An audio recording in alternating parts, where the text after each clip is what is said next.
Good morning, family. You are watching The Main Ingredient. Thank you so much for your continued support and for tuning in once again to our weekly devotional.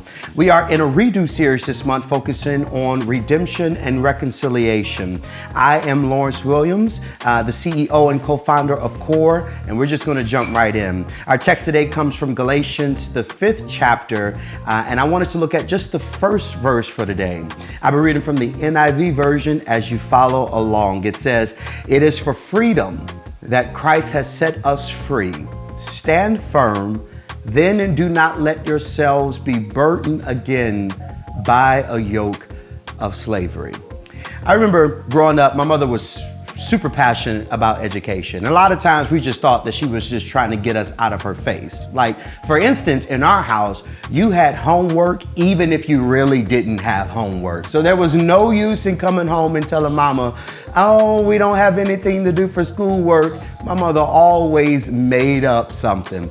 And eventually she got real clever on us. Okay, this was brilliant. We decided to start leaving our books at school so that way we would come home without the books. So what can she assign us to do? We don't have a book. But mama was smart. She went out to Barnes & Noble and she bought a bunch of books. So when we would come home without our books intentionally, without having to do homework, she would say, "Great, I got a book for you. Turn to chapter 3, make the report or write the paper or fill out the questions and then come back when you're done." The thing about it is, especially growing up, I see what she was trying to do. It wasn't just the fact that obviously we had the materials or we didn't have the materials. It wasn't just the fact that she wanted us to grow up and become educated ourselves. She was looking for the future, right? Even though you have access, even though you may have the resources that you need, number one, do you use those resources? And then when you use those resources, what do you do with it? That's what we're talking about today. It is for freedom that Christ has set us free. Stand firm then, and do not let yourselves be burdened by the yoke of slavery. I wish I had time to dig into that term yoke of slavery. But first, it's important that we understand and we realize that Christ's love frees us. We have freedom because of Christ's love.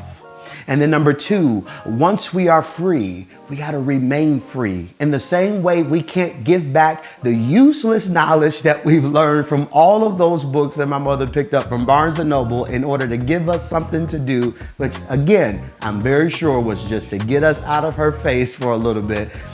Just the same way that we can't return that knowledge. Once we have it forever. That's what Christ's love did for us.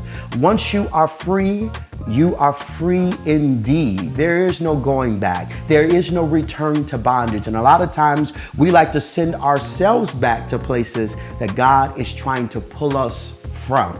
That's a different message for another day, so I wanted to go into that. But number three, what do we do now that we are free? Right? Matthew 28 is the Great Commission. Go out and tell all people about the love of Jesus Christ. Spread the gospel of Jesus Christ. So now that you have access to the information, now that you consume the information, now that you are knowledgeable and you are redeemed yourself, now it is important for us to go out and tell all people, listen, I've been redeemed. And you can have the same God, you can have the same Lord, you can have the same Jesus that I have. And just as he cleaned me up, just as he brought me through, just as he made a way out of no way, just as he's been my lily in the valley, just like he's been my bright and morning star, just like he's been my rock in the weary land, I promise you that no matter what it is that you're going through, that he can do the same for you. I'm so glad that you joined us today because I hope that God is changing your life. Just as he's already freed you, I hope that this message impacts you, that it encourages you, that it lights a fire under your feet to go tell somebody else, no matter who it is. Go spread it, go tell somebody because it just may save another life.